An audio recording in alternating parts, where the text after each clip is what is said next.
ഉറങ്ങാൻ കിടന്ന മനുഷ്യരെ ദുരന്തജലം വിഴുങ്ങിയ രാത്രികളാണ് കടന്നുപോയത്. കേരളക്കര ഒന്നാകെ അവർക്കു വേണ്ടി ഉറക്കമൊഴിച്ച് തിരച്ചിൽ തുടങ്ങിയിട്ട് ദിവസങ്ങൾ കടന്നുപോയിരിക്കുന്നു. കാത്തിരിക്കാമെന്നും കൂട്ടിരിക്കാമെന്നും വാഗ്ദാനം പറഞ്ഞവർ വാക്കു പാലിക്കാനാവാതെ കടന്നുപോയിരിക്കുന്നു. സാമൂഹിക മാധ്യമങ്ങളിൽ ഉൾപ്പെടെ കരളുപിടയ്ക്കുന്ന വീഡിയോകൾ, ചിത്രങ്ങൾ വൈറലാകുന്നു.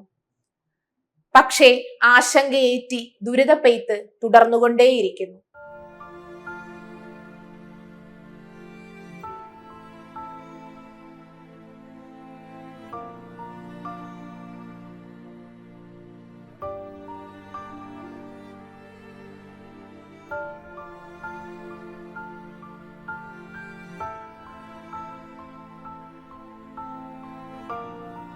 ഹൈക്കോർട്ട് അസിസ്റ്റന്റിന്റെ എത്രയും പ്രിയപ്പെട്ട ഉദ്യോഗാർത്ഥികളെ, കഴിഞ്ഞ ക്ലാസ്സുകളിൽ ലൈവ് വെച്ചപ്പോൾ തന്നെ നമ്മൾ നിങ്ങളോട് ചോദിച്ച ഒരു കാര്യമാണ്, എല്ലാവരും സേഫ് ആണോ, ഒക്കെ ആയി പോകുന്നുണ്ടോ, ഈ പറയുന്ന ദുരന്തങ്ങളും കാര്യങ്ങളും ഒക്കെ ആയിട്ട് റിലേറ്റ് ചെയ്ത് നിങ്ങൾക്ക് എന്ത് കൺസേൺ ഉണ്ടെങ്കിലും എൻട്രി അറിയിക്കാം. എൻട്രി നിങ്ങളുടെ കൂടെ തന്നെ കാണും. സോ നമ്മൾ ഒരുപാട് എക്സാംസിന്, ഒരുപാട് ഡിസ്ക്രിപ്റ്റീവ് ബേസ് ആയിട്ടുള്ള എക്സാംസിന് നമ്മളോട് റിപ്പീറ്റഡ് ആയിട്ട് ചോദിക്കുന്ന ഒരു ടോപ്പിക്കാണ് ഡിസാസ്റ്റർ മാനേജ്മെന്റ് എന്താണ്, അല്ലെങ്കിൽ ഇഫക്റ്റീവ് ഡിസാസ്റ്റർ മാനേജ്മെന്റ് എന്താണ് എന്നുള്ളത്. മാറിയ സാഹചര്യത്തിൽ ഏറ്റവും അപ്ഡേറ്റഡ് ആയിട്ടുള്ള ടോപ്പിക്സിന്റെ കൂട്ടത്തിൽ നമുക്ക് വരാൻ സാധ്യത ഉള്ള ഒരു ടോപ്പിക് കൂടിയാണ് ഡിസാസ്റ്റർ മാനേജ്മെന്റ് എന്നതുകൊണ്ട് തന്നെ ആ ഒരു ടോപ്പിക്കിൽ കുറെ കാര്യങ്ങൾ നമ്മൾ അറിഞ്ഞിരിക്കേണ്ടതുണ്ട്.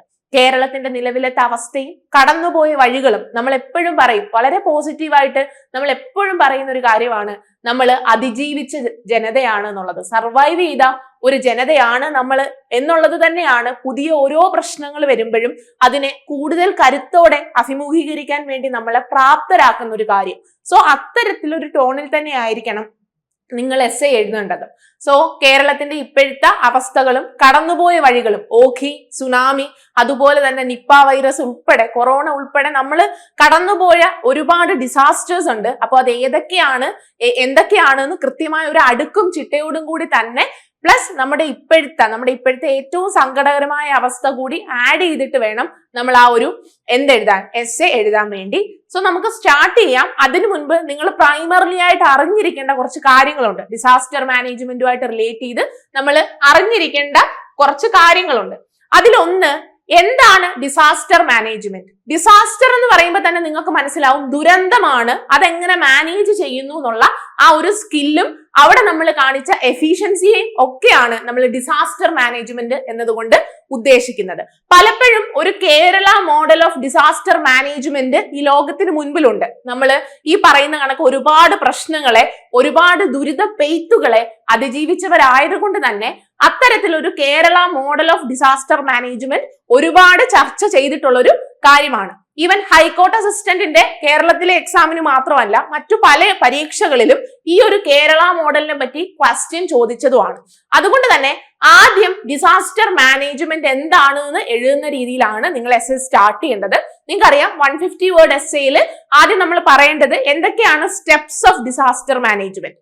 നിങ്ങൾക്ക് പലർക്കും അറിയാവുന്ന പോലെ നമ്മൾ സ്കൂളിൽ പഠിച്ച 5 കാര്യങ്ങൾ അവിടെ ഇമ്പോർട്ടന്റ് ആണ്. ഒന്ന്, പ്രിവെൻഷൻ. പറ്റുമെങ്കിൽ, മനുഷ്യ സാധ്യമായിട്ട് നമുക്ക് പറ്റുമെങ്കിൽ, ഇപ്പൊ ചില ഈ പറയുന്ന ഡിസാസ്റ്റേഴ്സ് നമുക്കൊന്നും കൺട്രോൾ ചെയ്യാൻ പറ്റുന്ന ഒരു കാര്യമായിരിക്കില്ല, പക്ഷെ നമുക്ക് പറ്റുന്ന രീതിയിൽ അതിനെ പ്രിവെന്റ് ചെയ്യുക എന്നുള്ളത് വളരെ ഇമ്പോർട്ടന്റ് ആണ്. അതുകൊണ്ട് തന്നെ ഡിസാസ്റ്റർ മാനേജ്മെന്റിന്റെ ഏറ്റവും ഇനിഷ്യൽ സ്റ്റെപ്പും എന്താണ്? പ്രിവെൻഷൻ ആണ്. രണ്ടാമത്തെ വളരെ ഇമ്പോർട്ടന്റ് ആയിട്ടുള്ള ഒരു സ്റ്റെപ്പാണ് മിറ്റിഗേഷൻ. മിറ്റിഗേഷൻ എന്ന് പറഞ്ഞാൽ എന്താണ്? നമ്മൾ മാക്സിമം പ്ലാൻ ചെയ്ത് അതിൽ നിന്ന് ഒഴിവാക്കി നിൽക്കുക. അതിൽ നമ്മൾ ഈ പറയുന്ന കണക്ക് ചിലപ്പം ഫോർ എക്സാമ്പിൾ ഒരു ഫ്ലഡ് കഴിഞ്ഞിട്ട് രണ്ടാമതൊരു ഫ്ലഡിനെ നമ്മൾ ആന്റിസിപ്പേറ്റ് ചെയ്യുന്നു എന്ന് വിചാരിക്കുക. സോ നമ്മൾ ആ ഫ്ലഡ് വന്ന ഏരിയയിൽ, പ്രളയം വന്ന ഏരിയയിൽ വീടുകൾ വെക്കുമ്പോൾ എങ്ങനെ വെക്കും? തൂണുകൾ നാട്ടി. അവിടെ ഒരു വളരെ ഇമ്പോർട്ടന്റ് ആയിട്ട്, വളരെ എവിഡന്റ് ആയിട്ടുള്ള ഒരു കേരള മോഡൽ അവിടെ നിലനിൽക്കുന്നുണ്ട്. തൂണുകൾ നാട്ടി കുറച്ചുകൂടി ഉയരത്തിലേക്ക് നമ്മൾ വീടുകൾ വെക്കും. സോ അതെല്ലാം മിറ്റിഗേഷൻ സ്ട്രാറ്റജിയിലോട്ട് വരികയാണ്.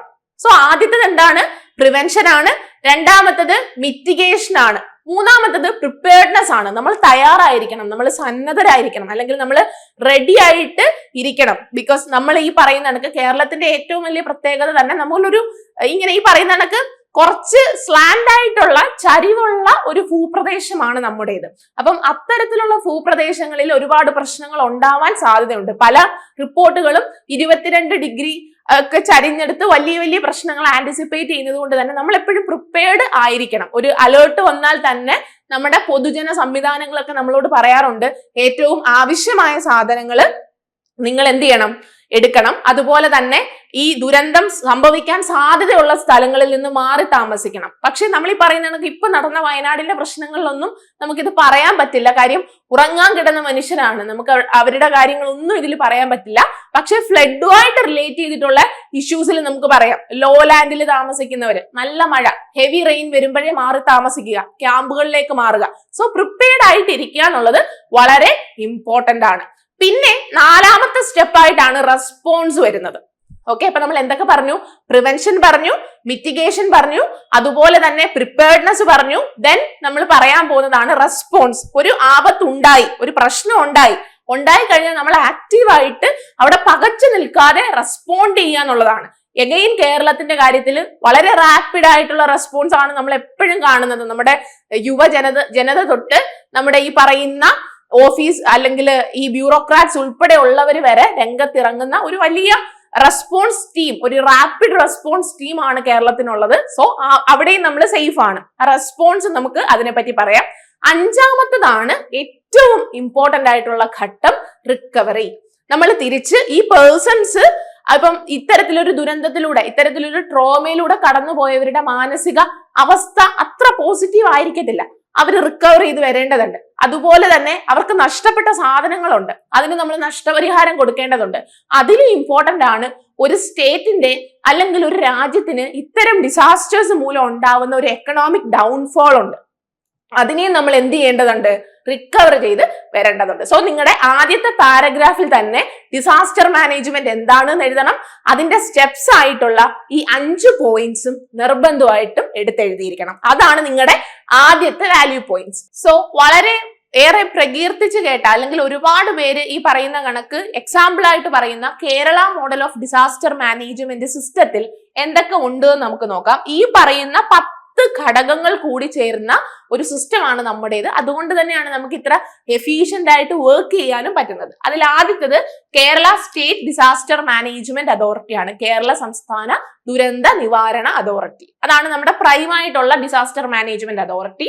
പിന്നീട് നമ്മൾ കാണുന്നത് SCOC എന്ന് പറയുന്ന സ്റ്റേറ്റ് എമർജൻസി ഓപ്പറേഷൻ സെന്റർ എന്ന് പറയുന്ന എന്തെങ്കിലും എമർജൻസി അടിയന്തര ഘട്ടങ്ങളിൽ ഇടപെടുന്ന നമ്മുടെ എമർജൻസി ഓപ്പറേഷൻ സെന്റേഴ്സ് ഉണ്ട്. അതുപോലെ തന്നെ ജില്ലാ ദുരന്ത നിവാരണ അതോറിറ്റിയായിട്ട് റിലേറ്റ് ചെയ്തിരിക്കുന്ന ഡിസ്ട്രിക്ട് ഡിസാസ്റ്റർ മാനേജ്മെന്റ് അതോറിറ്റി. അപ്പം ഈ 3 പേരുടെയും ഒന്നിച്ചുള്ള ഒരു ഇടപെടലാണ് നമ്മുടെ ഈ ഒരു കേരള മോഡലിൽ വലിയൊരു പ്രാധാന്യം അർഹിക്കുന്നത്. ആരൊക്കെയാണ്? Kerala state disaster management authority, അതുപോലെ തന്നെ state emergency operation centre, district disaster management authority. അതിനുശേഷം ലോക്കൽ സെൽഫ് ഗവൺമെന്റ് ഇൻസ്റ്റിറ്റ്യൂഷൻസ് ഉണ്ട്. നമ്മുടെ തന്നെ റീസെന്റ് ആയിട്ടുള്ള, നമ്മുടെ തന്നെ ഏറ്റവും അടുത്തുള്ള ലോക്കൽ സെൽഫ് ഗവൺമെന്റ് ഇൻസ്റ്റിറ്റ്യൂഷൻസിന്റെ വർക്ക് ഉണ്ട്. അതുപോലെ തന്നെ നമുക്കൊരു പ്ലാൻ ഉണ്ട്, Kerala state disaster management plan. അതനുസരിച്ചാണ് നമ്മൾ വർക്ക് ചെയ്യുന്നത്. പിന്നീട് ഏറ്റവും ഇമ്പോർട്ടന്റ് ആയിട്ട് റെഡ് അലേർട്ടും ഒക്കെ നമ്മളോട് പറയുന്ന, നമുക്ക് വാർണിംഗ്സ് തരുന്ന, എവിടെ താമസിക്കരുത്, എവിടെ നിന്ന് മാറി താമസിക്കണം, ഒരു ഇഷ്യൂ വരുമ്പം ഏതാണ് കൂടുതൽ ഈ ഡിസാസ്റ്റർ ഉണ്ടാകാൻ സാധ്യതയുള്ള ഏരിയ തുടങ്ങിയ വിവരങ്ങളൊക്കെ നമുക്ക് നൽകുന്ന ഏർലി വാർണിംഗ് സിസ്റ്റംസ് നമുക്കുണ്ട്. വളരെ നേരത്തെ തന്നെ നമ്മൾ അത് പ്രഖ്യാപിക്കാറുണ്ട്. അതുപോലെ തന്നെ ഡിസാസ്റ്റർ റെസ്പോൺസ് ഫോഴ്സസ്, നമ്മൾ ആ ഒരു 5 പോയിന്റ് പറഞ്ഞപ്പം എടുത്തു പറഞ്ഞതാണ് റെസ്പോൺസിന്റെ വില എന്താണെന്ന് നമ്മൾ എടുത്തു പറഞ്ഞത്. അപ്പൊ ഒരു ഇഷ്യൂ ഉണ്ടായി കഴിഞ്ഞു, എന്തെങ്കിലും ഒരു അനാപത്ത് സംഭവിച്ചു കഴിഞ്ഞു, ഇനി അതിനെ എങ്ങനെ നമുക്ക് അതുമായിട്ട് റെസ്പോണ്ട് ചെയ്യാം, എങ്ങനെ റെസ്പോണ്ട് ചെയ്യണം എന്നുള്ള ആ ക്വിക്കായിട്ട് റെസ്പോൺസ് എടുക്കുന്ന ഡിസാസ്റ്റർ റെസ്പോൺസ് ഫോഴ്സസ് നമുക്കുണ്ട്. ശേഷം നോക്കിയേ, കേരളത്തിന്റെ മാത്രം ഏറ്റവും വലിയ ശക്തി അല്ലെങ്കിൽ ഏറ്റവും വലിയ ഒരു അഡ്വാൻറ്റേജ് എന്ന് പറയുന്നത് നമ്മുടെ കമ്മ്യൂണിറ്റി ബേസ്ഡ് ഡിസാസ്റ്റർ മാനേജ്മെന്റ് ആണ്. നമ്മുടെ ആ സമൂഹം ഒത്തൊരുമിച്ച് ഒരു കമ്മ്യൂണിറ്റി ആയിട്ട് തന്നെ പോയാണ് നമ്മൾ ഇന്നാരെന്നൊന്നും നോക്കിയിട്ടല്ലല്ലോ. ഈ പറയുന്ന കണക്ക് പലരും പറയുന്ന കേട്ടു, ജാതി ഏതെന്നോ മതം ഏതെന്നോ പാർട്ടി ഏതെന്നോ അല്ലെങ്കിൽ ഭൂപ്രദേശം ഏതെന്നോ ഒന്നും നോക്കിയല്ല നമ്മുടെ കമ്മ്യൂണിറ്റിയിലുള്ളവർ എന്ത് ചെയ്യുന്നത്, ഈ ഒരു ദുരന്തങ്ങളെ അഭിമുഖീകരിക്കാനും അതിനോട് എന്ത് ചെയ്യും, പെട്ടെന്ന് റാപ്പിഡ് ആയിട്ട് റെസ്പോണ്ട് ചെയ്ത് സേവ് ചെയ്യുക എന്നുള്ള ഒരു മെന്റാലിറ്റി നമുക്ക് അന്നേരം ഉള്ളൂ. സോ അത് നമ്മുടെ ഏറ്റവും വലിയ അഡ്വാൻറ്റേജ് ആണ്. നിങ്ങൾ ഈ കേരള മോഡലിനെ പറ്റി ചോദിച്ചാൽ നിർബന്ധമായിട്ടും എഴുതേണ്ട ഒരു കാര്യം കൂടിയാണ് കമ്മ്യൂണിറ്റി ബേസ്ഡ് ഡിസാസ്റ്റർ മാനേജ്മെന്റ് എന്ന് പറയുന്നത്. സോ അതിനെ പറ്റിയും നിങ്ങൾക്ക് എസ്സേയിൽ എഴുതാം. അതുപോലെ തന്നെ പിന്നീടുള്ള 2 കാര്യങ്ങളും കുറച്ചുകൂടെ ഒരു ഫ്യൂച്ചറിസ്റ്റിക് ആയിട്ട് നമ്മൾ പറയുന്നതാണ്. ഒന്ന്, ഇപ്പം നമുക്കറിയാം ഈ പറയുന്ന കണക്ക് ഫ്ലഡ് കഴിഞ്ഞ സമയത്ത് ഒരുപാട് പേർക്ക് നീന്താൻ അറിയത്തില്ല, അല്ലെങ്കിൽ അങ്ങനത്തെ ഇഷ്യൂസ് വരാൻ സാധ്യതയുണ്ട്. അപ്പം ആ ജോഗ്രഫിക്കൽ ഏരിയാസിൽ ജീവിക്കുന്നവരെ നമ്മൾ എന്ത് ചെയ്യണം? ഈ പറയുന്ന കണക്ക് സ്വിമ്മിങ് ട്രെയിൻ ചെയ്യാം, അതുപോലെ തന്നെ ബ്രീത്തിങ് എക്സസൈസസ് ഒക്കെ കൊടുക്കാം. ഇപ്പം ജപ്പാന്റെ ഏറ്റവും വലിയ നമ്മൾ ആ ഒരു രാജ്യത്തെ നോക്കി കാണുന്നത്, അവിടെ തീരെ ചെറിയ കുട്ടികളെ തന്നെ ഇവരെന്ത് ചെയ്യും, എടുത്ത് വെള്ളത്തിലോട്ട് മുക്കി പിടിക്കുകയും അങ്ങനെയൊക്കെ ചെയ്തിട്ട് അവര് ഓട്ടോമാറ്റിക്കലി എന്ത് ചെയ്യാണ്, ആ ഒരു ബ്രീത്തിങ് എബിലിറ്റി നേടുന്നു, അതുപോലെ തന്നെ നീന്താൻ പഠിക്കുന്നു എന്നുള്ളതാണ്. ബിക്കോസ് അവർ അത്തരത്തിലുള്ള ഒരു ട്രെയിനിങ് ആണ് കൊടുക്കുന്നത്. അപ്പൊ ട്രെയിനിങ് കൊടുക്കുക, അതുപോലെ തന്നെ എന്തെങ്കിലും ഒരു ഇഷ്യൂ വന്നാൽ എങ്ങനെ നേരിടണം എന്നുള്ള കപ്പാസിറ്റി ബിൽഡിങ് കൊടുക്കുക. കൂടുതലും നമ്മൾ ആ ഒരു ഫ്ലഡിന്റെ പ്രിമൈസസിലാണ് ഈ ഒരു കംപ്ലീറ്റ് ഡിസാസ്റ്റർ മാനേജ്മെന്റ് നോക്കുന്നത്. പ്ലസ് നമുക്ക് 2 examples, recent example of Wayanad and ഈ പറയുന്ന നിപ്പ ആൻഡ് കോവിഡ് തുടങ്ങിയ ഡിസീസസും നമ്മൾ ഒരുപാട് പ്രോണാണ്. നമ്മുടെ ഏറ്റവും കൂടുതൽ ഇൻഫെക്ട് ചെയ്യാൻ സാധ്യതയുള്ള കാര്യങ്ങളെ പറ്റി കൂടിയായിരിക്കണം എസ്സേയിൽ കൂടുതൽ എന്ത് ചെയ്യേണ്ടത്, നിങ്ങൾ സംസാരിക്കേണ്ടത്. പിന്നീട് ഫണ്ടിങ്ങും റിസോഴ്സ് അലൊക്കേഷനും ഉണ്ട്. ഇതിന് വലിയൊരു ഫണ്ട് ആവശ്യമാണ്. ഒരു ഇഷ്യൂ വന്നാൽ നമ്മൾ ഈ പറയുന്ന കണക്ക് നേരിടാൻ ഒരുപാട് ഈ പറയുന്ന കണക്ക് ഒരു മണി അല്ലെങ്കിൽ ഒരു റിസോഴ്സ് ആവശ്യമാണ്. അതിനെപ്പറ്റി ആ 2 ഫ്യൂച്ചറിസ്റ്റിക് ആയിട്ടുള്ള ആസ്പെക്ട് ആണ് ട്രെയിനിങ് ആൻഡ് കപ്പാസിറ്റി ബിൽഡിങ്ങും ഫണ്ടിങ് ആൻഡ് റിസോഴ്സ് അലൊക്കേഷനും കൊടുക്കുന്നത്. സോ ഈ ഒരു 10 ഏരിയാസിൽ നിന്നുകൊണ്ടാണ് ഈ പറയുന്ന Kerala model of disaster management നമ്മൾ ഡെവലപ്പ് ചെയ്തെടുത്തിട്ടുള്ളത്. ശേഷം നമുക്ക് നോക്കാം, ചീഫ് മിനിസ്റ്റർ ചെയർ ചെയ്യുന്ന സ്റ്റേറ്റ് ഡിസാസ്റ്റർ മാനേജ്മെന്റ് അതോറിറ്റിയെ പറ്റിയാണ് നമ്മൾ പറയുന്നത്. ഇത് വളരെ ഇമ്പോർട്ടന്റ് ആയിട്ടുള്ള ഒന്നാണ്. സംസ്ഥാന ദുരന്ത നിവാരണ അതോറിറ്റി എന്ന് പറയുന്നത് സ്റ്റേറ്റ് ഡിസാസ്റ്റർ മാനേജ്മെന്റ് അതോറിറ്റി ആണ്. ഇതിനെ ചെയർ ചെയ്തിരിക്കുന്നത് ആരാണ്? ചീഫ് മിനിസ്റ്റർ ആണ്. ഏകദേശം 10 മെമ്പേഴ്സ്, ടോട്ടൽ 10 മെമ്പേഴ്സ് ആണ് ഇതിൽ ആകെ ഉള്ളത്. അതിൽ ചെയർ ചെയ്തിരിക്കുന്നത് ആരാണ്? സ്റ്റേറ്റിന്റെ തന്നെ CM ആണ്, ചീഫ് മിനിസ്റ്റർ ആണ് ഈ സംസ്ഥാന ദുരന്ത നിവാരണ അതോറിറ്റിയുടെ അതിനെ ചെയർ ചെയ്യുക എന്ന് പറയുന്നത്. അതുപോലെ തന്നെ ആദ്യമായിട്ട് ഇത് കോൺസ്റ്റിറ്റ്യൂട്ട് ചെയ്തത് 2007 മെയ് 4 നമുക്ക് ജനറൽ പേപ്പറിനും ക്വസ്റ്റ്യൻ ആയിട്ട് വരാവുന്ന ഏരിയാസ് ആണ്. ഇതിനെപ്പറ്റി ഏകദേശം ഒന്ന് അറിഞ്ഞിരിക്കണം. പിന്നെ ഇതിന്റെ ഒരു മോട്ടോ എന്ന് പറയുന്നത് സുരക്ഷായനം എന്നുള്ളതാണ്. മോട്ടോ ഓഫ് KSDMA എന്ന് പറയുന്നത് ടുവേർഡ്സ് എ സേഫർ സ്റ്റേറ്റ്. പിന്നീട് ഇമ്പോർട്ടന്റ് ആയിട്ട് പറയാനുള്ളത് ഡിസാസ്റ്റർ മാനേജ്മെന്റിന്റെ എസ്സേ കേരള മോഡൽ ചോദിച്ചു കഴിഞ്ഞാൽ നിങ്ങൾക്ക് ഇത് വേണമെങ്കിൽ ഹെഡിങ് ആയിട്ട് എഴുതാവുന്നതാണ്. ടുവേർഡ്സ് എ സേഫർ സ്റ്റേറ്റ്, സുരക്ഷായനം എന്നുള്ളതാണ് ഇതിന്റെ ഒരു മോട്ടോ എന്ന് പറയുന്നത്. ഓക്കെ, ഇത്രയും കാര്യങ്ങൾ ബേസിക് ആയിട്ട് അറിഞ്ഞിരിക്കുക. ദെൻ നോക്കിയേ, എന്തൊക്കെയാണ് ദേശീയമായിട്ട് നമ്മൾ പറയുന്ന ഡിസാസ്റ്റേഴ്സ് പ്രഖ്യാപിച്ചിട്ടുള്ള, ദേശീയ തലത്തിൽ പ്രഖ്യാപിച്ചിട്ടുള്ള ദുരന്തങ്ങൾ എന്തൊക്കെയാണ്? നിങ്ങൾക്കറിയാം, ഇപ്പൊ കഴിഞ്ഞ നമ്മുടെ ഈ വയനാട്ടിൽ നടന്ന സംഭവത്തെ ഒരു ദേശീയ ദുരന്തമായിട്ട് പ്രഖ്യാപിക്കണം എന്ന് പറഞ്ഞിട്ടുണ്ട്. ബിക്കോസ് അങ്ങനെ പ്രഖ്യാപിച്ചു കഴിഞ്ഞാൽ അതിന്റെ ആ ഒരു വ്യാപ്തി കുറച്ചുകൂടെ നമുക്കതിനെ അഡ്രസ് ചെയ്യാനും ഈ പറയുന്ന ഫണ്ട്സ് ഒക്കെ എന്ത് ചെയ്യാം, നമുക്ക് മൂവ് ചെയ്യിക്കാനും ഒക്കെ പെട്ടെന്ന് പറ്റും. അതുകൊണ്ട് തന്നെയാണ് നാഷണലി നോട്ടിഫൈഡ് ഡിസാസ്റ്റേഴ്സ് ഇമ്പോർട്ടന്റ് ആണ്. ഏതൊക്കെയാണ് നാഷണലി നോട്ടിഫൈഡ് ആയിട്ടുള്ള ഡിസാസ്റ്റേഴ്സ് എന്ന് നമുക്ക് നോക്കാം. ആദ്യത്തേത് ഫ്ലഡ്, പ്രളയം എന്ന് പറയുന്നത് ഈ പറയുന്ന കണക്ക് ദേശീയമായിട്ട് പ്രഖ്യാപിച്ച ദുരന്തങ്ങളിൽ ഒന്നാണ്. രണ്ടാമത്തത് ലാൻഡ് സ്ലൈഡ് ആണ്. ലാൻഡ് സ്ലൈഡ് കണ്ടല്ലോ, ആ പിക്ചറിൽ തന്നെ നമുക്ക് കാണാം, അത് ഉരുണ്ട് വീഴുന്നതും ഒക്കെ. ലാൻഡ് സ്ലൈഡ്സും ഈ പറയുന്നത് പോലെ നാഷണലി നോട്ടിഫൈഡ് ആയിട്ടുള്ള ഡിസാസ്റ്റർ ആണ്. മൂന്നാമത്തതാണ് വരൾച്ച. വരൾച്ച എന്ന് പറയുമ്പോൾ അതിന്റെ ഇന്റൻസിറ്റിയിലും കണക്കുകളും ഒക്കെ കൃത്യമായിട്ട് അവരുടെ കയ്യിലുണ്ട്. അത്ര കൂടിയ വരൾച്ചയാണ് നമ്മൾ ഡ്രോട്ടായിട്ട് പറയുന്നത്. പിന്നീട് സൈക്ലോൺ പറയുന്നുണ്ട്, എർത്തുകേക്ക്, ഭൂമി കുലുക്കത്തെ നാഷണലി നോട്ടിഫൈഡ് ഡിസാസ്റ്റേഴ്സ് ആണെന്ന് പറയുന്നു. ക്ലൗഡ് ബസ്റ്റ്, മേഘവിസ്ഫോടനവും ഈ പറയുന്നത് പോലെ ഒരു നാഷണലി നോട്ടിഫൈഡ് ഡിസാസ്റ്റർ ആണ്. ഹെയിൽ സ്റ്റോം, ആലിപ്പഴം വീഴുന്നത് പോലെ, കുഞ്ഞാലിപ്പഴം അല്ല, മഞ്ഞൊക്കെ ഇടിഞ്ഞു വീഴുന്നതിനെ ഹെയിൽ സ്റ്റോമിനെയും നമ്മൾ ദേശീയ ദുരന്തമായിട്ട് പ്രഖ്യാപിച്ചിട്ടുണ്ട്. സുനാമി, ദെൻ ഫയർ, തീപിടുത്തം, കാട്ടുതീ, അതുപോലെയല്ല ഇന്റൻസിറ്റി കൂടിയ വലിയ തീപിടുത്തത്തെ നമ്മൾ എന്ത് പറയുന്നുണ്ട്, അതിൻ്റെ അത് കറക്റ്റ് ആ ഒരു വൈൽഡ് ലൈഫ് എരിഞ്ഞു പോകുന്ന ചിത്രമാണ് കാണിച്ചിട്ടുള്ളത്. ഫയറും നാഷണലി നോട്ടിഫൈഡ് ആയിട്ടുള്ള ഡിസാസ്റ്റർ ആണ്. പെസ്റ്റ് അറ്റാക്ക് മൂലം ഒരുപാട് കൃഷി നശിക്കുന്നതിനെ, ഇതൊരു കുറച്ചുകൂടെ ഡിഗ്രി കൂടിയ കാര്യങ്ങളെയാണ് നമ്മൾ നാഷണലി നോട്ടിഫൈഡ് ഡിസാസ്റ്റേഴ്സ് എന്ന് പറഞ്ഞിരിക്കുന്നത്, ഓർത്തിരിക്കാം. ദെൻ അതുപോലെ തന്നെ അവലാഞ്ച്, COVID-19, ഇതെല്ലാം COVID-19 ഒരു ദേശീയ ദുരന്തമായിട്ട് നമ്മൾ പ്രഖ്യാപിച്ചതാണ്. സോ ഇതെല്ലാം നാഷണലി നോട്ടിഫൈഡ് ആയിട്ടുള്ള ഡിസാസ്റ്റേഴ്സ് ആയിട്ട് വരുന്നതാണ്. അടുത്തത് സ്റ്റേറ്റ് സ്പെസിഫിക് ഡിസാസ്റ്റേഴ്സ്. എന്തൊക്കെയാണ് നമ്മൾ സ്റ്റേറ്റിനെ സ്പെസിഫൈ ചെയ്തിട്ടുള്ള ഡിസാസ്റ്റേഴ്സ് എന്നുള്ളതാണ്. ഒന്ന് കോസ്റ്റൽ ഇറോഷൻ, കണ്ടില്ലേ, കടൽ എടുത്തോണ്ട് പോകുന്ന കോസ്റ്റൽ ഇറോഷൻ, നമ്മൾ കടലാക്രമണം കാരണം കടൽ ആ ഒരു ലാൻഡിനെ തന്നെ എടുത്തുകൊണ്ട് പോകുന്ന ആ ഒരു പ്ലേസിനെ തന്നെ കൊണ്ടുപോകുന്ന കോസ്റ്റൽ ഇറോഷൻ എന്ന് പറയുന്നത് നമ്മൾ സ്റ്റേറ്റ് നോട്ടിഫൈഡ് ആണ്. ലൈറ്റനിങ്, അതും ഇമ്പോർട്ടന്റ് എന്ന് പറയുന്നത് അത്ര ഇന്റൻസിറ്റിയിലുള്ള ലൈറ്റനിങ്ങിനെയാണ് നമ്മൾ പറയുന്നത്. ശേഷം wind, and this is high intensity വിൻഡിനെയാണ് പറയുന്നത്. ഹ്യൂമൻ അനിമൽ കോൺഫ്ലിക്റ്റ്, അതിൻ്റെ അകത്ത് എപ്പോഴും കേരളമായിട്ട് റിലേറ്റ് ചെയ്ത് പറയുകയാണെങ്കിൽ എപ്പോഴും നമുക്ക് പറയാൻ പറ്റുന്ന എലിഫന്റിന്റെ ആക്രമണം, അത് കണക്കത്തുള്ള വലിയ വന്യമൃഗങ്ങളുടെയൊക്കെ ആക്രമണം കൂടുതലും ഹ്യൂമൻ അനിമൽ കോൺഫ്ലിക്റ്റ് ആയിട്ട് നമുക്ക് പ്രഖ്യാപിക്കാം. ഹീറ്റ് വേവ്, ഉഷ്ണതരംഗം, നമ്മൾ അതിന്റെ ഒരു ഇന്റൻസിറ്റി കുറഞ്ഞത് അനുഭവിച്ചപ്പോഴേ നമുക്ക് മനസ്സിലായി ഇത് നമ്മുടെ കയ്യിൽ നിൽക്കുന്ന കാര്യമല്ലാന്ന്. സോ ഹീറ്റ് വേവും സ്റ്റേറ്റ് നോട്ടിഫൈഡ് ആണെന്ന് അറിയുക.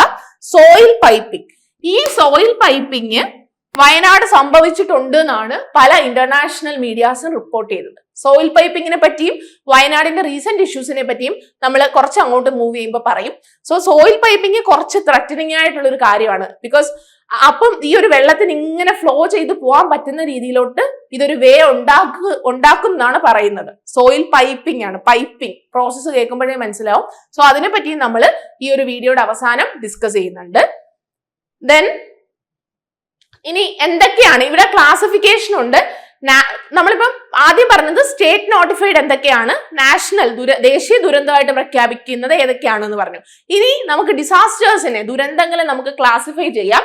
നാച്ചുറൽ ഡിസാസ്റ്റേഴ്സ് എന്ന് പറയാം, അതായത് പ്രകൃതിയിലെ തന്നെ ഡിസാസ്റ്റേഴ്സ്. രണ്ടാമത് മാൻമെയ്ഡ്, മനുഷ്യൻ ഉണ്ടാക്കുന്ന ഡിസാസ്റ്റേഴ്സ് ഉണ്ട്.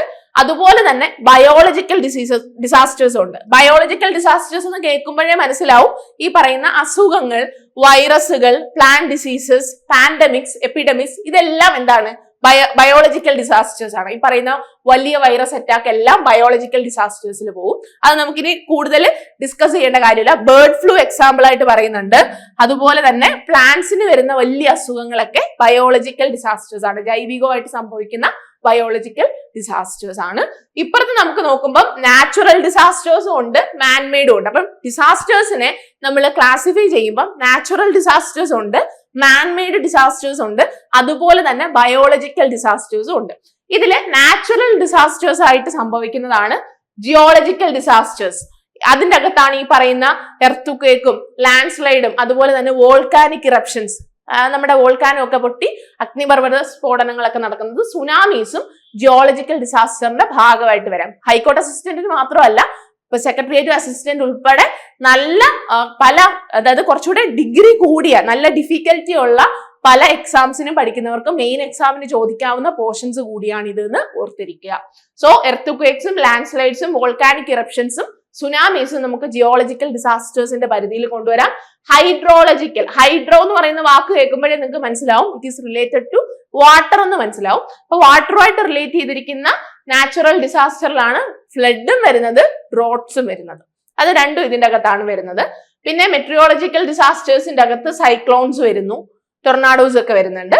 പിന്നെ ക്ലൈമറ്റോളജിക്കൽ ഡിസാസ്റ്റേഴ്സ്, ക്ലൈമറ്റുമായിട്ട് റിലേറ്റ് ചെയ്ത ഹീറ്റ് വേവ് വരാം, കോൾഡ് വേവ് വരാം, അതുപോലെ തന്നെ വൈൽഡ് ഫയേഴ്സ് വരാം.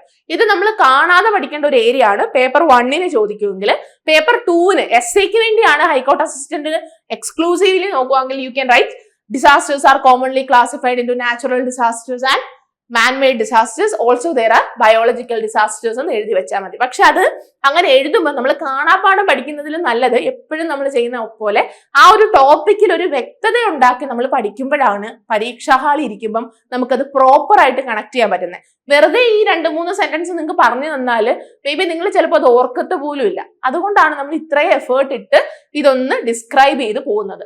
മാൻമെയ്ഡ് ഡിസാസ്റ്റേഴ്സ്, മനുഷ്യനിർമ്മിതമായ ദുരന്തങ്ങളിൽ ഇൻഡസ്ട്രിയൽ ഡിസാസ്റ്റേഴ്സ് ഉണ്ട്. നിങ്ങൾക്കറിയാം, വാണിജ്യപരമായിട്ടുള്ള ഡിസാസ്റ്റേഴ്സ് ഉണ്ട്. ഈ പറയുന്ന കെമിക്കൽ സ്പില്ല് ചെയ്യുക, അല്ലെങ്കിൽ ഓയിൽ സ്പിൽസ്, ന്യൂക്ലിയർ ആക്സിഡൻസ് സംഭവിക്കുന്നത്. ഇന്ത്യയിൽ തന്നെ മകുടോദാഹരണങ്ങൾ ഉണ്ട് എന്ന് ഓർക്കുക. അതുപോലെ തന്നെ ഇൻഡസ്ട്രിയൽ ഫയർ. അപ്പൊ ഇതെല്ലാം ഇൻഡസ്ട്രിയൽ ഡിസാസ്റ്റേഴ്സുമായിട്ട് റിലേറ്റ് ചെയ്യുന്നതായിരിക്കും. പിന്നെ ട്രാൻസ്പോർട്ടേഷൻ ഡിസാസ്റ്റേഴ്സ് സംഭവിക്കാം. ട്രാൻസ്പോർട്ടേഷന്റെ ഇടയ്ക്ക്, അതായത് യാത്രകളുടെ ഒക്കെ ഇടയ്ക്ക്, ഫോർ എക്സാമ്പിൾ പ്ലെയിൻ ക്രാഷസ് ഉണ്ടാവാൻ സാധ്യതയുണ്ട്, ട്രെയിൻ ആക്സിഡൻസ് ഉണ്ടാവാം. അതിന് നമുക്ക് ഒരുപാട് എക്സാമ്പിൾ ഉണ്ട്. ഷിപ്പ് വൃക്കുകൾ ഉണ്ടാവാം. അപ്പൊ ഇതെല്ലാം ട്രാൻസ്പോർട്ടേഷന്റെ ആ ഒരു ഗോയിങ്ങിൽ സംഭവിക്കുന്നതാണ്. ടെക്നിക്കൽ ഡിസാസ്റ്റേഴ്സ് ഉണ്ട്. സൈബർ അറ്റാക്ക് സംഭവിക്കാം. ഈ പറയുന്ന നമുക്ക് ഡാം ഫെയിലുവേഴ്സ് സംഭവിക്കാം. നമ്മുടെ ടെക്നിക്കൽ സൈഡിൽ സംഭവിക്കുന്ന മിസ്റ്റേക്കുകളെയാണ് ഇത്തരത്തിലുള്ള ടെക്നോളജിക്കൽ ഡിസാസ്റ്റേഴ്സ് ആയിട്ട് പറയുന്നത്. പിന്നെ സോഷ്യൽ ഡിസാസ്റ്റേഴ്സ് സംഭവിക്കാം. വാർ ഉണ്ടാവാം, ടെററിസം ഒക്കെ ഇതിന് എക്സാമ്പിൾ ആണ്. പാൻഡമിക്സ്, COVID-19 ഇവിടെ ഒരു സോഷ്യൽ ഡിസാസ്റ്റർ ആയിട്ട് പ്രഖ്യാപിച്ചിട്ടുണ്ട്. പക്ഷെ ബയോളജിക്കൽ ഡിസാസ്റ്റേഴ്സിൽ നമ്മൾ പലതും ആഡ് ചെയ്യുന്നുണ്ട് എന്ന് ശ്രദ്ധിക്കാം. സോ അതുകൊണ്ട് തന്നെ natural disasters, man-made disasters, biological disasters എന്ന് നമുക്ക് ക്ലാസിഫൈ ചെയ്യാൻ പറ്റും. മൂവിങ് ഓൺ, ഇനി വയനാടിനെ പറ്റി, നമ്മുടെ ഈ അടുത്ത് നടന്ന പ്രശ്നങ്ങളെ പറ്റി നമുക്ക് കുറച്ച് ഡീറ്റെയിൽ ആയിട്ട് നോക്കാനുണ്ട്. ആദ്യം അവിടെ എന്താണ് നടന്നതെന്ന് നമ്മൾ അറിയേണ്ടതുണ്ട്, എന്താണ് പ്രോപ്പർ ആയിട്ട് നടന്നത് എന്ന് അറിയേണ്ടതുണ്ട്. ശേഷം അവിടെ എന്തൊക്കെ റെസ്ക്യൂ ഓപ്പറേഷൻസ് നമ്മൾ നടത്തി എന്നുള്ളതും അറിയേണ്ടതുണ്ട്. എന്ത് ഡിസാസ്റ്റർ മാനേജ്മെന്റ് പ്ലാൻ ആണ് നമ്മളിപ്പം ഇവിടെ നടത്തിക്കൊണ്ടിരിക്കുന്നത് എന്നുള്ളതാണ്. എല്ലാവരും റിക്കവർ ചെയ്ത് വരണം, മാക്സിമം ആ ഒരു മരണസംഖ്യയൊക്കെ കുറയണം എന്ന് തന്നെയാണ് എല്ലാ മലയാളികളും ആഗ്രഹിക്കുന്നത്. മലയാളികൾ മാത്രമല്ല, ലോകത്ത് നിന്ന് പലരും, ലോകത്തെ പല പ്രമുഖരും നമ്മളോട് എന്ത് ചെയ്യുന്നുണ്ട്, കേരളത്തോട് സംവദിക്കുന്നുണ്ട്. അവരൊക്കെ പറയുന്നുണ്ട് പരമാവധി ദുരന്തത്തിന്റെ വ്യാപ്തി കുറയണം എന്ന് തന്നെയാണ് നമ്മൾ എല്ലാവരും ആഗ്രഹിക്കുന്നത്, പ്രാർത്ഥിക്കുന്നത്. പക്ഷെ അവിടെ എന്തൊക്കെ ചെയ്തു, അവിടെ എന്താണ് നടന്നത് എന്നുള്ളത് നമുക്കൊന്ന് നോക്കാം. ഓക്കെ, വയനാടിന്റെ പോയിന്റ് ഓഫ് റെഫറൻസിൽ നിന്ന് നമ്മൾ സംസാരിച്ചാൽ കേരളത്തിൽ ഉണ്ടാകുന്ന പല ഇത്തരത്തിലുള്ള പ്രശ്നങ്ങളും പശ്ചിമ ഘട്ടമായിട്ട് റിലേറ്റ് ചെയ്ത ഏരിയാസിലാണ് സംഭവിക്കുന്നതെന്ന് നമുക്കറിയാം. കവളപ്പാറയും ഒക്കെ നമ്മുടെ എക്സാമ്പിൾ ആണ്. വയനാട്ടിലെ ഈ പറയുന്ന മുണ്ടക്കൈയും ഇതുമായിട്ടൊക്കെ റിലേറ്റ് ചെയ്തിരിക്കുന്ന പ്രദേശങ്ങളിൽ ഒന്നാണ്. അപ്പൊ രണ്ട് കാര്യങ്ങളാണ് പൊതുവെ ഈ ഉരുൾപൊട്ടലും ഒക്കെ ആയിട്ട് റിലേറ്റ് ചെയ്ത് നമുക്ക് പറയാൻ പറ്റുന്നത്. നിങ്ങൾക്ക് എസ്സേയിൽ എഴുതാൻ പറ്റുന്നതും രണ്ട് കാര്യങ്ങളാണ്. ഒന്ന് കണ്ടീഷനിങ് ഫാക്ടേഴ്സ് ഉണ്ട്, അതുപോലെ തന്നെ ട്രിഗറിങ് ഫാക്ടേഴ്സ് ഉണ്ട്. അപ്പൊ കണ്ടീഷനിങ് ഫാക്ടേഴ്സും ഉണ്ട്, ട്രിഗറിങ് ഫാക്ടേഴ്സും ഉണ്ട്. കണ്ടീഷനിങ് ഫാക്ടേഴ്സ് എന്ന് പറഞ്ഞാൽ അതിൽ ഈ ഭൂമിയുടെ ചരിവ്, മണ്ണിന്റെ ഘടന തുടങ്ങിയവ വരും. പക്ഷേ ഈ പറയുന്ന ട്രിഗറിങ് ഫാക്ടേഴ്സിൽ മഴയൊക്കെയാണ് വരുന്നത്. അപ്പൊ ഈ അടുത്ത് നമ്മൾ നോക്കുമ്പോൾ ഈ രണ്ട് ഫാക്ടേഴ്സും അവിടെ പ്രസന്റ് ആയതാണ് ഇത്രയും പ്രശ്നങ്ങളിലോട്ട് കാര്യം വഷളാവാൻ ഒരു സാധ്യത തുറന്നു കൊടുത്തത്. അപ്പം അതിൽ തന്നെ നമ്മൾ ഡിസ്കസ് ചെയ്യുവാണെങ്കിലും കണ്ടീഷനിങ് ഫാക്ടേഴ്സിൽ 20 ഡിഗ്രിയിൽ കൂടുതൽ ചരിവുള്ള പ്രദേശങ്ങൾ ഇത്തരത്തിലുള്ള പ്രശ്നങ്ങൾക്ക് സാധ്യതയുള്ള ഏരിയാസ് ആയിട്ട് പറയുന്നുണ്ട്. അതിൽ 100 മില്ലി ലിറ്ററിൽ കൂടുതൽ മഴ പെയ്യുവാണെങ്കിൽ രണ്ട് ഫാക്ടേഴ്സും കൂടിച്ചേരുകയും പ്രശ്നങ്ങൾ ഉണ്ടാവാൻ സാധ്യത ഉണ്ടാവുകയും ചെയ്യുന്നു. അതുകൊണ്ട് തന്നെയാണ് കേരളത്തിൽ ഇപ്പൊ പ്രിവെൻഷനുമായിട്ട് നമ്മൾ ഡിസാസ്റ്റർ മാനേജ്മെന്റ് പറയുന്ന കൂട്ടത്തിൽ പ്രിവെൻഷനുമായിട്ട് റിലേറ്റ് ചെയ്ത് മിനി ലാൻഡ് സ്ലൈഡ്സ് ഉണ്ടാവാൻ സാധ്യതയുള്ള ഏതെങ്കിലും പ്രദേശങ്ങൾ ഉണ്ടോ എന്ന് നമ്മൾ സർവേ നടത്തണം എന്ന് ഈ അടുത്ത ഏറ്റവും വളരെ ഇക്കോളജിക്കൽ റൈറ്റിംഗ്സ് നടത്തുന്ന കെ ഷാജി എന്ന് പറയുന്ന പത്രപ്രവർത്തകൻ എഴുതിയിട്ടുണ്ട്. നമ്മൾ മിനി ലാൻഡ് സ്ലൈഡ്സ് ഉണ്ടാവാൻ സാധ്യത ഉണ്ടോ എന്ന് നമ്മൾ സർവേ നടത്തുകയും അത്തരം സ്ഥലങ്ങൾ കണ്ടുപിടിക്കുകയാണ് എങ്കിൽ അവിടെ നിന്ന് ആൾക്കാരെ മാറ്റി താമസിപ്പിക്കുകയും വേണമെന്ന് പറയുന്നുണ്ട്. സോ ഇവിടെ ഈ രണ്ട് ഇഷ്യൂസിന്റെയും ഒരു ഈ കണ്ടീഷനിങ് ഫാക്ടർ ആയിട്ടുള്ള ചരിവിന്റെയും ട്രിഗറിങ് ഫാക്ടർ ആയിട്ടുള്ള റെയിന്റെയും 2019 തൊട്ട് നമുക്ക് ഹെവി റെയിൻ ആണ് കിട്ടുന്നത്. അപ്പൊ ഇതിന്റെ രണ്ടിന്റെയും കൂടി ഒന്നിച്ചുള്ളൊരു ഇന്റൻസിറ്റി ആണ് ഈ ഒരു പ്രശ്നത്തിലേക്ക് നയിച്ചതെന്ന് നമുക്ക് വേണമെങ്കിൽ കരുതാം.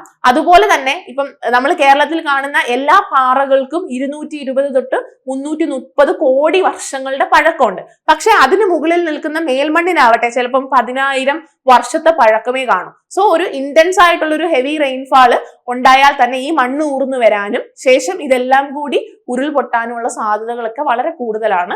പിന്നീട് കേരളത്തിൽ കണ്ടുവരുന്ന ഭൗമ പ്രതിഭാസങ്ങൾ നമ്മൾ ഏതൊക്കെയാണെന്ന് ചോദിച്ചാൽ അതിൽ ഈ മണ്ണിടിച്ചിലുണ്ട്. 2 മീറ്റർ വരെയുള്ള മണ്ണിടിഞ്ഞു വീഴുന്നതിനെയാണ് നമ്മൾ മണ്ണിടിച്ചിൽ എന്ന് പറയുന്നത്. പക്ഷെ അതിലും ഇന്റൻസിറ്റിയിൽ ഇപ്പൊ നടക്കുന്ന ഒരു പ്രതിഭാസമാണ് സോയിൽ പൈപ്പിംഗ് എന്ന് പറഞ്ഞത്. ഞാൻ കുറച്ചു മുമ്പ് സൂചിപ്പിച്ചിരുന്നു. സോയിൽ പൈപ്പിംഗ് എന്ന് പറഞ്ഞാൽ തന്നെ അത് കുറച്ചുകൂടി നമ്മൾ ഈ മരം വെട്ടുമ്പോഴൊക്കെ അതിന്റെ വേരുകൾക്കിടയിലൂടെ വെള്ളം ഊർന്നിറങ്ങുകയും ആ കളിമണ്ണ് മാറിയിട്ട് വെട്ടുകൾ ഉൾപ്പെടെ ഒരു ഭൂപ്രദേശം മൊത്തത്തില് താഴോട്ട് വീഴുന്നതിനെയാണ് നമ്മൾ സോയിൽ പൈപ്പിങ്ങിന്റെ ആ ഒരു ആഫ്റ്റർ എഫക്റ്റ് ആയിട്ട് പറയുന്നത്. അത് തന്നെ ഒഴുകാനുള്ളൊരു ഇന്റേണൽ ആയിട്ട് ഒരു വഴി ഉണ്ടാക്കി കൊടുക്കുകയും നല്ല ഇന്റൻസിറ്റിയിൽ വെള്ളം അതുപോലെ തന്നെ ഒരു ഭൗമ പ്രദേശം മൊത്തത്തിൽ ഒഴുകി വരുന്ന വലിയ ഡിസാസ്ട്രസ് ആയിട്ടുള്ള ഒരു ഏരിയ കൂടിയാണ്. ദൗർഭാഗ്യവശാൽ നമുക്കറിയാം നാളെ ഉണർന്നെണീക്കുമ്പം ജീവിച്ചിരിക്കുമോ എന്ന് നമുക്ക് ഒരു ഉറപ്പും പറ്റാത്ത ഒരു ലോകത്താണ് നമ്മൾ ജീവിക്കുന്നത് എന്ന് നമ്മളെ ഓർമ്മപ്പെടുത്തുന്ന, എന്ന് ഭീതിപ്പെടുത്തുന്ന, നഷ്ടപ്പെട്ടവർക്കൊക്കെ എന്നേക്കുമായിട്ട് സ്വപ്നങ്ങളും കൂടുള്ളവരും ഉറ്റവരും ഉടയവരും ഒക്കെ നഷ്ടപ്പെട്ട വളരെ ഭീകരമായ ഒരു കണ്ടീഷനിലൂടെയാണ് നമ്മൾ കടന്നു പോകുന്നത്. കേരളത്തിൽ ഈ ഡിസാസ്റ്റർ മാനേജ്മെന്റ് ടീം, നമ്മൾ ഈ 10 ടീമിന്റെയും കാര്യം പറഞ്ഞിട്ടുണ്ടായിരുന്നു. അപ്പൊ അവരൊക്കെ കൂടി എന്താണ് ഇതിൽ ചെയ്തത് എന്നുള്ളതാണ് റെസ്ക്യൂ ഓപ്പറേഷൻസ്. പിന്നെ ഇതിലെങ്ങും ആഡ് ചെയ്യാതെ നമുക്ക് എടുത്തു പറയാൻ പറ്റുന്ന ഒരു കാര്യമാണ് നമ്മുടെ സൈന്യം, ടെറിട്ടോറിയൽ ആർമി. അത്തരം കാര്യങ്ങളെല്ലാം നിങ്ങളുടെ ആൻസർ ഷീറ്റിൽ വേണം. നമ്മുടെ സൈന്യം എടുത്ത എഫേർട്ടുകൾ, അവരൊരു ബ്രിഡ്ജ് തന്നെ ആർട്ടിഫിഷ്യലായിട്ട് പെട്ടെന്ന് സെറ്റപ്പ് ചെയ്യുന്നതും, അതുപോലെ തന്നെ ടെറിട്ടോറിയൽ ആർമി ബോഡീസ് കണ്ടുപിടിക്കുന്നതും ഒക്കെ നമ്മൾ ഈ പറയുന്ന ദിവസങ്ങളിലൊക്കെ പത്രത്തിലും സാമൂഹിക മാധ്യമങ്ങളിലൂടെയും ഒക്കെ വായിച്ചതാണ്. ദെൻ ഇവർ നടത്തിയ വയനാട്ടിലെ ഡിസാസ്റ്റർ മാനേജ്മെന്റ്സ് എന്തൊക്കെയാണ്? ആർമി ഉണ്ട്, നേവി ഉണ്ട്, എയർഫോഴ്സ് ഉണ്ട്, NDRF, പോലീസ്, ഫയർഫോഴ്സ്, അതുപോലെ തന്നെ സർവൈവ് ചെയ്യുന്നവരും, പിന്നെ ഈ പറയുന്ന കമ്മ്യൂണിറ്റിയുടെ ഹെൽപ്പും അവിടെ കിട്ടിയിട്ടുണ്ട്. പിന്നെ അവിടെ ഉപയോഗിച്ച ഫോഴ്സുകളെ പറ്റി പറയുന്നു. ഫോറസ്റ്റ് ഒഫീഷ്യൽസ് അവിടെ വന്നിട്ടുണ്ട്. ദെൻ പല ഈ പറയുന്ന കർണാടകവും തമിഴ്നാടും പോലെ നമ്മുടെ നെയ്ബറിംഗ് ആയിട്ടുള്ള എല്ലാ സ്റ്റേറ്റ്സും നമുക്ക് അൺകണ്ടീഷണൽ ആയിട്ടുള്ള ഹെൽപ്പ് ഓഫർ ചെയ്തിട്ടുണ്ട്. സെൻട്രൽ ഗവൺമെന്റിന്റെ വലിയ ഇൻവോൾവ്മെന്റ് ഉണ്ടായിട്ടുണ്ട്. സോ അത്തരത്തിലൊരു കമ്പൈൻഡ് ആയിട്ടുള്ള ഒരു ഡിസാസ്റ്റർ മാനേജ്മെന്റ് ആക്ഷൻ ആണ് നമ്മൾ എടുത്തത്. ഏഴിമല നേവൽ അക്കാഡമിയിൽ നിന്ന് ഉള്ളവരൊക്കെ ഈ പറയുന്ന പ്ലേസുകളിൽ എത്തുകയും അവിടെ നിന്ന് റെസ്ക്യൂ ഓപ്പറേഷൻസ് നടത്തുകയും ഒക്കെ ചെയ്തു. സോ അത്തരത്തിലൊരു കൊളാബറേറ്റീവ് ആയിട്ടുള്ള ഒരു എഫേർട്ടാണ് നമ്മൾ വയനാട്ടിൽ മീറ്റ് ചെയ്യുന്നത്. ദെൻ റിലീഫ് മെഷേഴ്സിൽ റിവ്യൂ മീറ്റിംഗ് നടത്തുന്നുണ്ട്. വീണ ജോർജ് അഫക്റ്റഡ് ഏരിയ വിസിറ്റ് ചെയ്യുന്നുണ്ട്. സെൻട്രൽ ഗവൺമെന്റ് വളരെ ഇമ്പോർട്ടന്റ് ആയിട്ടുള്ള പല പ്രഖ്യാപനങ്ങളും നടത്തുന്നു. എല്ലാ പോസിബിൾ അസിസ്റ്റൻസും ഓഫർ ചെയ്യുന്നു. അതുപോലെ തന്നെ യൂണിയൻ മിനിസ്റ്റർ ഓഫ് സ്റ്റേറ്റ് ആയിട്ടുള്ള ജോർജ് കുര്യൻ, അദ്ദേഹം ആ റിലീഫ് ക്യാമ്പുകൾ സന്ദർശിക്കുന്നു. ആൻഡ് മൊത്തത്തിൽ ഒരു കൊളാബറേറ്റ്, ഒരു സെൻട്രൽ സ്റ്റേറ്റ് അതുപോലെ തന്നെ ഇന്റർ സ്റ്റേറ്റ് ഹെൽപ്പ് നമുക്ക് കിട്ടുന്നുണ്ട്. ഒരു ഗ്ലോബൽ അറ്റൻഷൻ കിട്ടുന്നുണ്ട്, ഫണ്ടുകൾ കിട്ടുന്നുണ്ട്. ഈ പറയുന്ന കണക്ക് CMDRF-ലോട്ടും ഒക്കെ നമ്മൾ പറഞ്ഞല്ലോ, ദുരന്ത നിവാരണ അതോറിറ്റിയുടെ ചെയർ ചെയ്യുന്നത് നമ്മുടെ CM ആണ്. അപ്പൊ ആ അതോറിറ്റിക്ക് വേണ്ടിയിട്ട് ഒരുപാട് ഫണ്ട്സ് നമ്മൾ റേസ് ചെയ്യുന്നുണ്ട്. സോ അത്തരത്തിലൊരു റിക്കവറിക്ക് വേണ്ടി കൂടെ, ഇപ്പൊ നമ്മൾ ആ ഒരു സ്റ്റെപ്സ് പറഞ്ഞതിൽ അവസാനത്തെ സ്റ്റെപ്പായ റിക്കവറിക്ക് വേണ്ടി കൂടിയാണ് നമ്മൾ തയ്യാറെടുക്കുന്നത്. വാർണിംഗ് ആൻഡ് അലേർട്സ് പറയുന്നുണ്ട്. ഹെവി റെയിൻ തൊട്ട് വെരി ഹെവി റെയിൻവാൾ വരെ വരാം, വാർണിംഗ്സ് വരാമെന്ന് പറയുന്നുണ്ട്. ഓറഞ്ച് അലേർട്ട് പലയിടത്തും പ്രഖ്യാപിക്കപ്പെട്ടിട്ടുണ്ട്. ഇപ്പം അതുപോലെ തന്നെ മറ്റ് ജില്ലകളിലും, എസ്പെഷ്യലി വടക്കൻ ജില്ലകളിലും മഴ തുടങ്ങിയിട്ടുണ്ട്. സോ നമ്മൾ ഭയങ്കര അലേർട്ടിലാണ് നിൽക്കുന്നത്. ഒരു ജീവനും പൊലിയരുത് എന്നുള്ളൊരു രീതിയിലാണ് നമ്മൾ ഈ ഒരു പ്രിപ്പയർഡ് ആയിട്ട് ഇപ്പം നിൽക്കുന്നത്. അപ്പം ആ ഒരു സ്റ്റെപ്പുകൾ നിങ്ങൾ ഓർക്കണം. നമ്മൾ ആദ്യം തന്നെ അതിനെ പ്രിവെന്റ് ചെയ്യാൻ ശ്രമിക്കണം, മിറ്റിഗേറ്റ് ചെയ്യണം, പ്രിപ്പയർഡ് ആയിരിക്കണം, അതുപോലെ തന്നെ റെസ്പോണ്ട് ചെയ്യണം, റിക്കവർ ചെയ്യണം. അപ്പൊ ആ സ്റ്റെപ്പുകളിൽ ഓരോന്നും നിങ്ങളുടെ മൈൻഡിൽ വേണം. ഇപ്പം ഓൾറെഡി വടക്കൻ ജില്ലകളിൽ നല്ല മഴ പെയ്യുന്നുണ്ട്. സോ അതുകൊണ്ട് തന്നെ നമ്മൾ അതിനെ പ്രിപ്പയർഡ് ആയിട്ടിരിക്കണം. ഈ അലേർട്ടുകൾ വരുന്നുണ്ട്. So this is disaster management എന്ന് പറയുന്നത് ഒരു വലിയ കൊളാബറേറ്റീവ് എഫേർട്ട് ആണ്. അത് എല്ലാവരും കൂടി ഒന്നിച്ചു നിന്നാൽ മാത്രം നമുക്ക് വിജയത്തിലേക്ക് എത്താൻ പറ്റുന്ന ഒരു കാര്യം കൂടിയാണ് എന്ന് നമുക്ക് ഓർക്കാം. പിന്നീട് കേരളത്തിന്റെ ഡിസാസ്റ്റർ മാനേജ്മെന്റ് പ്ലാൻ ഒരു ഗോൾഡൻ പ്ലാൻ ആണ് നമ്മൾ പറഞ്ഞിട്ടുണ്ട്, ഒരു മോഡൽ പ്ലാൻ ആണ് നമ്മൾ പറഞ്ഞിട്ടുണ്ട്. കേരളത്തിന്റെ earlier victories in disaster management നമ്മൾ എപ്പോഴും വളരെ വളരെ പ്രൗഡായിട്ട് പറയുന്ന ഒരു കാര്യമാണ്. നമ്മൾ അതിജീവിച്ച ജനതയാണ്. നമുക്ക് ഒരുപാട് ഇഷ്യൂസ് വന്നിട്ടുണ്ട്, ഒരുപാട് പ്രശ്നങ്ങൾ വന്നിട്ടുണ്ട്, ഒരുപാട് ഇത്തരത്തിലുള്ള ഡിസാസ്റ്റേഴ്സ് നമ്മളെ ഹിറ്റ് ചെയ്തിട്ടുണ്ട്. പക്ഷെ നമ്മൾ ഇതിനൊക്കെ അതിജീവിച്ച് മുന്നോട്ട് തന്നെ പോകുന്ന ഒരു ജനതയാണ്. സോ നമ്മുടെ ആ ഒരു ഏർലിയർ വിക്ടറീസ് എന്തൊക്കെയാണ്? ഡിസാസ്റ്റർ മാനേജ്മെന്റിൽ എന്തൊക്കെയാണ് നമ്മുടെ ഏർലിയർ വിക്ടറീസ് ആണ്? 2018 2019 നമ്മുടെ ഫ്ലഡുകൾ. ഇപ്പൊ 2018 ഫ്ലഡിൽ നിന്ന് നമ്മൾ ഒരുപാട് പാഠം പഠിച്ചിട്ടുണ്ടായിരുന്നു. അതുകൊണ്ട് തന്നെ നമ്മൾ കറക്റ്റ് റെഡി ആയിരുന്നു. നമ്മൾ ആ ഒരു 2019 ഫ്ലഡ് വന്നപ്പം നമ്മൾ നല്ല പ്രിപ്പയർഡ് ആയിരുന്നു. That actually reduced the death rate. അത് മാത്രമല്ല നമുക്ക് കോർഡിനേറ്റ് ചെയ്യാനും ഒക്കെ പറ്റി. അതാണ് ഒരു ദുരന്തത്തിൽ നിന്ന് നമ്മൾ പഠിച്ചിട്ട് അതിജീവിച്ച സർവൈവ് ചെയ്ത ജനതയാണ്. സോ 2018 2019 ഫ്ലഡ്സ് ഉണ്ടായിട്ടുണ്ട്. ഏതാണ്ട് 5.4 മില്യൺ പീപ്പിളിനെ ഇത് അഫക്ട് ചെയ്തിട്ടുണ്ട്. പിക്ചേഴ്സ് കാണിച്ചിട്ടുണ്ട്. And you can write about films. നമ്മുടെ ഇത്തരത്തിലുള്ള അതിജീവനങ്ങളൊക്കെ പിക്ചർ ചെയ്ത ഫിലിംസിനെയൊക്കെ നിങ്ങൾക്ക് കോട്ട് ചെയ്യാം. ഏതാണ് പ്രോപ്പർ ആയിട്ട്, ഇപ്പം ഡിസാസ്റ്റർ മാനേജ്മെന്റിൽ നിന്ന് ഏത് ആംഗിളിൽ നിന്നാണ് ക്വസ്റ്റ്യൻ വരുന്നത് നമുക്ക് പ്രോപ്പർ ആയിട്ട് പ്രെഡിക്ട് ചെയ്യാൻ പറ്റത്തില്ല. That can be either from Kerala model or that can be from biological disasters അല്ലെങ്കിൽ geographical disasters അല്ലെങ്കിൽ what is the importance of disaster management system as a whole എന്ന് പറഞ്ഞും ക്വസ്റ്റ്യൻ വരാം. അപ്പൊ അതിൽ ഏത് വന്നാലും നമ്മൾ അതിനെ നേരിടാൻ തയ്യാറായിരിക്കണം. സ്വിഫ്റ്റ് ആയിട്ട് നമ്മൾ റെസ്പോണ്ട് ചെയ്തു, പെട്ടെന്ന് തന്നെ ആൾക്കാരെ ഇവാക്യുവേറ്റ് ചെയ്ത് രക്ഷപ്പെടുത്താൻ നമുക്ക് പറ്റി. റിലീഫ് എഫേർട്സിന് കാരണം കുറച്ച് ജീവനുകളെ നഷ്ടപ്പെട്ടുള്ളൂ ഫ്ലഡില്. ആൻഡ് വളരെ ഇഫക്റ്റീവ് ആയിട്ടുള്ള കോർഡിനേഷൻ ഉണ്ട് ഗവൺമെന്റ് ഏജൻസീസ്, NGOs, അതുപോലെ തന്നെ ഞാൻ പറഞ്ഞല്ലോ നമ്മുടെ ഡിസാസ്റ്റർ മാനേജ്മെന്റ് പ്ലാനിലെ ഏറ്റവും ഇമ്പോർട്ടന്റ് ആയിട്ടുള്ള ഗോൾഡൻ പ്ലേസ് നമ്മൾ കൊടുക്കേണ്ട ഒരു ഏരിയ ആണ് ലോക്കൽ കമ്മ്യൂണിറ്റീസ്. ആ പ്രളയം വന്ന സമയത്ത് ഈ പറയുന്ന കടലിൽ പോകുന്ന ആൾക്കാർ വരെ വരുന്നതും അവർ രക്ഷകരാവുന്നതും ഒക്കെ നമ്മൾ കണ്ടതാണ്. ലേറ്റർ നമ്മൾ അവരെ അതിനെല്ലാം അവാർഡ് ചെയ്യുകയും അംഗീകരിക്കുകയും ഒക്കെ ചെയ്തതാണ്. സോ ലോക്കൽ കമ്മ്യൂണിറ്റീസിന്റെ ഇൻവോൾവ്മെന്റ് എന്ന് പറയുന്നത് വളരെ ഇമ്പോർട്ടന്റ് ആണ്. ഫ്ലഡ് തന്നെ വെച്ചിട്ട് വേണം നമുക്ക് എഴുതാനും. പിന്നെ ഏർലി വാർണിംഗ് സിസ്റ്റംസ് വളരെ ഇംപ്രൂവ്ഡ് ആയിരുന്നു. അലേർട്ട്സ് പ്രഖ്യാപിക്കുന്നതിന്, ഡാം തുറക്കുന്നതിന് മുൻപേ കാര്യങ്ങൾ എത്തിക്കുന്നതിന് ഓരോരുത്തരുടെയും വാട്സപ്പ് സ്റ്റേറ്റസുകൾ പോലും ഇൻഫർമേഷൻ ഹബ്ബായിട്ട് മാറിയ ഒരു കാലഘട്ടം നമുക്ക് ഉണ്ടായിരുന്നു. U can right all about that. അതുപോലെ തന്നെ ബെറ്റർ കോർഡിനേഷൻ നമ്മൾ നടത്തിയിട്ടുണ്ട്. പിന്നെ നമ്മുടെ ഒരു വിക്ടറി, നേരത്തെ നമ്മൾ വിജയിച്ച ഒരു ഏരിയ ആണ് Nipah virus outbreak which was happened in 2018. ഇവിടെയും നിങ്ങൾക്ക് ഫിലിംസിന്റെ നെയിംസ് നിങ്ങളുടെ എസ്സേസിൽ ആഡ് ചെയ്യാം. ഇവിടെ ഏറ്റവും മോർട്ടാലിറ്റി റേറ്റ്, ഇപ്പൊ കൊറോണ പോലല്ല, വരുന്നവരിൽ 90% പേരും മരിക്കുന്ന ഒരു അസുഖം, മോർട്ടാലിറ്റി റേറ്റ് വളരെ കൂടിയ ഒരു അസുഖം സ്പ്രെഡ് ആയിട്ട് നമ്മൾ തിരിച്ചറിയുന്നു. പക്ഷേ പിന്നീട് നമ്മൾ നടത്തിയ ഒരു സർവൈവൽ അല്ലെങ്കിൽ ഒരു ഡിസാസ്റ്റർ മാനേജ്മെന്റ് എന്ന് പറയുന്നത് വളരെ വളരെ ഇമ്പോർട്ടന്റ് ആണ്. ഇവിടെ 90 കേസസിൽ നമ്മൾ ലിമിറ്റ് ചെയ്തു. മാത്രമല്ല 90 കേസസിൽ നമ്മൾ ലിമിറ്റ് ചെയ്തു. അതുപോലെ തന്നെ 19 മരണം അത്രയാണ് സംഭവിച്ചത്. പക്ഷെ അതിനപ്പുറത്തേക്ക് ആ ഡിസീസ് സ്പ്രെഡ് ചെയ്യാൻ നമ്മൾ അനുവദിച്ചില്ല. അതൊക്കെ നമ്മുടെ ഡിസാസ്റ്റർ മാനേജ്മെന്റ് സിസ്റ്റത്തിന്റെ ഏറ്റവും വളരെ ഇമ്പോർട്ടന്റ് ആയിട്ടുള്ള കാര്യങ്ങളാണ്. ക്വിക്ക് ഐഡന്റിഫിക്കേഷൻ, ഡിസീസിനെ ഒരു പരിധി കഴിഞ്ഞപ്പോൾ നമുക്ക് ഐഡന്റിഫൈ ചെയ്യാൻ പറ്റി.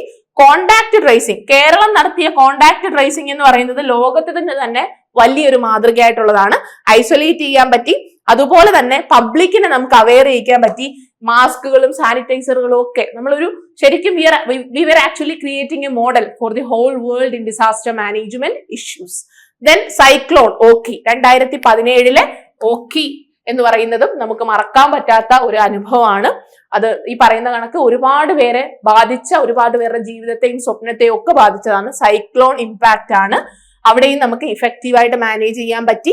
നമുക്ക് ഇവാക്യുവേറ്റ് ചെയ്യാൻ പറ്റി. ആൾക്കാരെ ഒഴിപ്പിക്കുക എന്നുള്ളത് വളരെ ഇമ്പോർട്ടന്റ് ആണ്. വാർണിംഗ്സ് കൊടുക്കാൻ പറ്റി. അതുപോലെ തന്നെ ഇവിടങ്ങളിലൊക്കെ നമുക്ക് റിക്കവറിയും പ്രോപ്പർ ആയിട്ട് ചെയ്തു കൊടുക്കാൻ പറ്റി. സോ അത്തരം കാര്യങ്ങളൊക്കെ നിങ്ങൾക്ക് ആഡ് ചെയ്ത് എഴുതാം.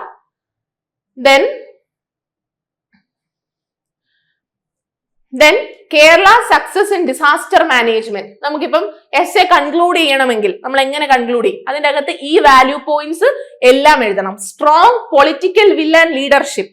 നമുക്ക് വളരെ, ഇതിപ്പം ഒരു പാർട്ടിയെ പറ്റി പറയുമല്ല, ഇപ്പൊ പല സംഭവങ്ങളും ഉണ്ടായത് പല കാലഘട്ടത്താണ്. പക്ഷെ നമുക്കന്നുണ്ടായിരുന്ന പൊളിറ്റിക്കൽ വില്ലും അതുപോലെ തന്നെ ലീഡർഷിപ്പും ആണ് നമ്മുടെ ആ ഒരു ദുരന്തത്തിന്റെ വ്യാപ്തി കുറച്ചത്. അപ്പൊ strong political will and leadership can be 1 point. Then community based initiatives and public awareness campaigns, very important. നമ്മള് കമ്മ്യൂണിറ്റി ബേസ്ഡ് ആയിട്ടുള്ള നമ്മുടെ ഇനിഷ്യേറ്റീവ്സ്, നമ്മൾ അത്രയും പേർക്ക് ഫ്ലഡിൽ ഫുഡ് കൊടുത്തതൊക്കെ എങ്ങനെയാണെന്ന് നമുക്ക് ആലോചിക്കാം. ഇപ്പൊ തന്നെ നമ്മുടെ ദുരന്ത മുഖത്ത് കൂടുതലും ആൾക്കാരാണ് എന്തിനും റെഡി ആയിട്ട് നിൽക്കുന്നത്. അപ്പൊ അവിടെ യാതൊരു വ്യത്യാസവും ഇല്ലാതെ ഇത് മൊത്തം കേരളക്കരയാണ്, കേരളത്തിന്റെ ഒരു കമ്മ്യൂണിറ്റി ആണ് എന്നുള്ള ദാറ്റ് കമ്മ്യൂണിറ്റി ഫീലിംഗ്, ആക്ച്വലി അതാണ് നമ്മുടെ ഏറ്റവും വലിയ വിജയം എന്ന് പറയുന്നത്. മൂന്നാമത്തത് ഇഫക്റ്റീവ് കോർഡിനേഷൻ ആണ് ഗവൺമെന്റ് ഏജൻസീസും NGOസും ലോക്കൽ കമ്മ്യൂണിറ്റീസും തമ്മിലുള്ളത്. അതുപോലെ തന്നെ ഏർലി വാർണിംഗ് സിസ്റ്റത്തിൽ നമ്മൾ നടത്തിയ ഇൻവെസ്റ്റ്മെന്റുകൾ അത് വളരെ ഇമ്പോർട്ടന്റ് ആണ്. അതുപോലെ തന്നെ ഇൻഫ്രാസ്ട്രക്ചർ ആൻഡ് കപ്പാസിറ്റി ബിൽഡിംഗ്, ഈ പറയുന്ന കണക്ക് നമ്മൾ കൂടുതൽ ഇവരെ എങ്ങനെ ഒരു ഇഷ്യൂ വന്നാൽ ഇവർ പ്രതികരിക്കണം എന്നുള്ള കാര്യങ്ങളൊക്കെ ഇവരെ നമ്മൾ ബോധവൽക്കരിക്കുന്നു, കപ്പാസിറ്റി ബിൽഡ് ചെയ്യുന്നു, നമ്മുടെ തന്നെ കപ്പാസിറ്റി നമ്മൾ എൻഹാൻസ് ചെയ്യുന്നു ത്രൂ വേരിയസ് മെത്തഡോളജീസ്. അപ്പൊ ഇതെല്ലാത്തിന്റെയും ഒരു ഫൈനൽ റിസൾട്ട് ആണ് ദുരന്തം നടക്കുമ്പോൾ ഇതിന്റെ ഒരു വ്യാപ്തി കുറയുന്നത്. അതുപോലെ തന്നെ ക്വിക്ക് റെസ്പോൺസ്, അഡാപ്റ്റബിലിറ്റി, പെട്ടെന്ന് തന്നെ റെസ്പോണ്ട് ചെയ്യുക, അതുപോലെ തന്നെ ഒരു സിറ്റുവേഷനിലോട്ട് നമ്മൾ അഡാപ്റ്റ് ചെയ്യുക എന്ന് പറയുന്നതും വളരെ ഇമ്പോർട്ടന്റ് ആണ്. ഏറ്റവും ഇമ്പോർട്ടന്റ് ആയിട്ട് പറയുന്ന ഒരു കാര്യം, അപ്പൊ ഒരു എസ്സേ എഴുതുമ്പോൾ നിങ്ങൾ ഈ കാര്യങ്ങളെല്ലാം ഇൻക്ലൂഡ് ചെയ്യണം. അതിന്റെ കൂടെ തന്നെ നമ്മൾക്ക് ഒരു കമ്മ്യൂണിറ്റി ഫീലിംഗ് ഉണ്ട്. നമ്മൾ എല്ലാവരും തന്നെ ഈ ദുരന്തത്തിന്റെ, ഈ അടുത്ത് നടന്ന ദുരന്തത്തിന്റെ വ്യാപ്തി കുറയട്ടെ എന്ന് ആത്മാർത്ഥമായിട്ട് പ്രാർത്ഥിക്കുന്നുണ്ട്. നമ്മൾ അത്രമാത്രം ജീവിതങ്ങൾ നഷ്ടപ്പെട്ടിട്ടുണ്ട്, അത്രമാത്രം സ്വപ്നങ്ങൾ പൊലിഞ്ഞിട്ടുണ്ട്. അപ്പം എല്ലാവരെയും പോലെ തന്നെ ഇതിന്റെ ഒരു വ്യാപ്തി കുറയട്ടെ, എന്ത് എമർജൻസിയിലും നിങ്ങൾക്ക് കോൺടാക്ട് ചെയ്യാനും ഒക്കെ പറ്റുന്ന ഒരു പ്ലാറ്റ്ഫോം ആയിട്ട് തന്നെ എൻട്രി നിലനിൽക്കുന്നുമുണ്ട്. Okay, thank U.